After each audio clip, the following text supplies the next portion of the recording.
Hai, Assalamualaikum warahmatullahi wabarakatuh. Apa kabar teman-teman semua? Mudah-mudahan teman-teman dalam keadaan sehat, bahagia, sukses, berkah, berlimpah. Amin. Teman-teman semua, saat ini saya berada di kantor Kiens, ya. Saya ingin sedikit sharing, ya, tentang sebuah metode coaching yang biasa dipakai oleh para coach, para trainer, para praktisi pemberdayaan diri untuk memaksimalkan potensi seseorang, ya. Karena pada prinsipnya siapapun manusia itu ketika dia diintervensi, ya, terutama dia diintervensi oleh dirinya sendiri, dia akan mengeluarkan potensi terbaiknya, teman-teman semua, ya. Kenapa potensi kita itu tidak keluar? Karena kita tidak diintervensi. Baik diintervensi oleh eksternal, ya, oleh coach, oleh trainer, oleh praktisi pemberdayaan diri, atau yang lebih parah lagi, kita tidak mau mengintervensi diri kita sendiri, ya, sehingga kita tidak menjadi pribadi yang berdaya, yang mau mengeluarkan potensi, ya, dari dirinya sendiri. Nah, teman-teman semua, pada kesempatan ini saya akan menyampaikan materi tentang metode coaching dengan metode grow, ya. Teknik coaching dengan metode grow, ya. Grow ini apa? Grow ini adalah singkatan, ya. Kepanjangan dari G-nya itu goal, ya. Kemudian R-nya itu realistis, ya. Kemudian O-nya itu option, W-nya itu will. Jadi goal, reality, option, dan will, ya. Nah, sedikit saya sampaikan, ya, tentang sekilas tentang coaching. Kenapa coaching ini dilakukan? Kenapa banyak orang-orang hebat itu memiliki coach? Kenapa? Salah satu contohnya begini, Ronaldo, teman-teman semua. Setiap pemain hebat itu pasti memiliki seorang coach, ya. Nah, pertanyaannya, antara Ronaldo sama coachnya atau pelatihnya, ketika disuruh main bola, siapa yang paling jago? Tentu Ronaldo, kan? Tapi kenapa Ronaldo ini mau mengikuti saran yang disampaikan oleh coachnya? Karena coachnya tahu persis apa potensi dari Ronaldo ini. Nah, jadi teman-teman semua, seorang coach ini meskipun secara teknik dia tidak mampu melakukan, tapi secara metode, secara praktisi, dia memiliki banyak cara-cara, metode-metode yang bisa dilakukan untuk memberdayakan coach, ya. Nah, jadi kalau si pelatih tadi disebut sebagai coach, maka yang dilatih tadi disebut sebagai coach, teman-teman semua. Oke, kita kembali ke metode grow.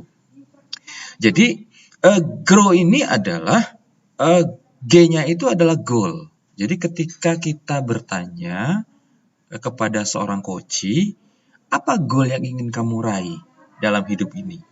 Ya. Nah, tugas coach adalah dia hanya memastikan, ya, mengecek, ya, apakah si coach ini dia memiliki syarat-syarat untuk mencapai goalnya, ya. Nah, saya mau tanya nih, teman-teman kan biasa ke bandara, ya, ketika berangkat keluar kota, naik pesawat, Anda ke bandara. Ketika Anda sampai di pintu masuk bandara, Anda dicek kan, ya, oleh petugas, tiketnya mana? Oke, Anda menunjukkan tiket. Kemudian Anda masuk ke dalam bandara, Anda check in, ya, Anda dicek lagi. Setelah selesai dicek, Anda naik ke boarding pass, Anda dicek lagi, betul? Setelah di boarding pass, Anda duduk di ruang tunggu, ya. Ketika Anda mau masuk pesawat, Anda dicek lagi tiketnya. Oke. Sampai di pesawat, Anda pun dicek lagi, betul? Nah, pada saat pesawat mau take off, pramugari biasanya mengecek lagi, memastikan, ya, penumpangnya itu sampai pada tujuan dengan selamat. Nah, sebenarnya sama, metode coach ini sama seperti tadi, ya. Si coach hanya memastikan bahwa si coach ini mampu mencapai apa yang menjadi tujuan sang coach, ya, itu. Nah, oleh karena itulah si coach pertama kali dia akan bertanya, apa goal yang ingin kamu capai? Ya, apa impian yang ingin kamu capai? Ya, misalnya dalam rentang waktu 1 tahun ke depan, ya, apa yang ingin kamu capai? Oke, misalnya saya ingin punya mobil, oke, punya mobil seharga 150 juta. Ya, saya pengen hutang saya lunas. Nah, itu goal. Saya pengen punya rumah, ya, itu goal, ya. Saya ingin memberangkatkan umroh kedua orang tua saya. Itu goal, ya. Jadi apapun yang menjadi cita-cita kita itu adalah goal kita. Itu yang tanya. Kemudian ketika Anda ingin mencapai goal tersebut, apa ya situasi seperti apa yang ingin Anda inginkan? Bisa kita gali emosinya. Misalnya Anda mencapai menginginkan suasana sebuah sesuatu yang rasanya nyaman ketika naik mobil, ya. Rasanya plong ketika bisa membayar hutang. Rasanya kita bangga atau bahagia ketika kita bisa memberangkatkan umroh kedua orang tua kita. Nah, itu adalah goal yang ingin Anda capai, teman-teman semua. Nah, kemudian kita juga sampaikan kepada coach tadi, seandainya itu tidak tercapai, perasaan apa? Nah, kita gali lagi emosinya. Misalnya hutangnya tidak terbayar, aduh, perasaan gak enak ditagih-tagih hutang. Seandainya tidak tercapai goalnya, waduh, gak enak naik motor terus, kepanasan terus gitu ya. Seandainya tidak bisa memberangkatkan umroh kedua orang tua, perasaannya, aduh, merasa berdosa dan segala macam. Nah, goal-goal inilah yang kita gali emosinya. Supaya apa? Supaya memiliki power ketika dia ingin mencapai goalnya, teman-teman semua. Ya, jadi hal yang pertama yang harus dilakukan adalah seorang coach menanyakan dulu apa goal yang ingin kamu capai. Ya, misalnya Anda mengajak dalam berbisnis MLM. Ya, pada saat Anda mengajak prospek Anda atau teman Anda untuk bergabung dalam sebuah bisnis MLM, pastikan bahwa dia punya goal, ya. Dia punya goal yang ingin dia capai, ya. Kenapa? Karena dengan goal itulah dia akan memiliki energi yang besar ketika dia akan menjalankan bisnis network marketing. Oke. Nah, setelah goal tadi ditemukan, maka tugas seorang coach adalah menarik ke belakang, ya. Ketika goalnya itu terlalu tinggi, nggak ada masalah, ya, karena memang itu juga liar saja, bebaskan saja. Jadi tidak perlu harus kita batasin goalnya, ya. Ketika goalnya terlalu jauh nggak apa-apa, ya, biarkan saja, ya, bebas saja. Toh goal itu kan gratis, impian itu kan gratis, ya, tidak ada yang bayar, oke. Nah, tugas kita adalah sebagai seorang coach, kita menarik ke belakang, ya, realitas saat ini apa? Ya, misalnya Anda pengen lunas hutang, ya. Hutangnya misalnya 100 juta, ya. Ternyata saat ini hanya punya 5 juta.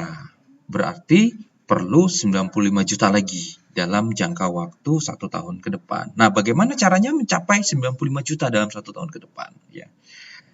Pengen punya mobil, realitas saat ini apa? Ya, hanya punya motor, itu pun masih nyicil. Nah, ini kan perlu kita ketahuin kondisi saat ini, ya. Nah, dari sini supaya kita bisa mengukur titik awal, ya, sejauh mana coach ini mencapai goalnya, ya. Kalau tadi misalnya utangnya 100 juta, ternyata saat ini dia sudah memiliki 50 juta. Nah, itu akan lebih mudah lagi mencapai goal, ya, karena sudah separuh dia miliki, ya, gitu. Oke. Nah, setelah reality tadi, maka kita harus memberikan opsi, ya, opsi-opsi, ya, pilihan-pilihan, ya, atas solusi yang ingin dicapai oleh coach kita, ya.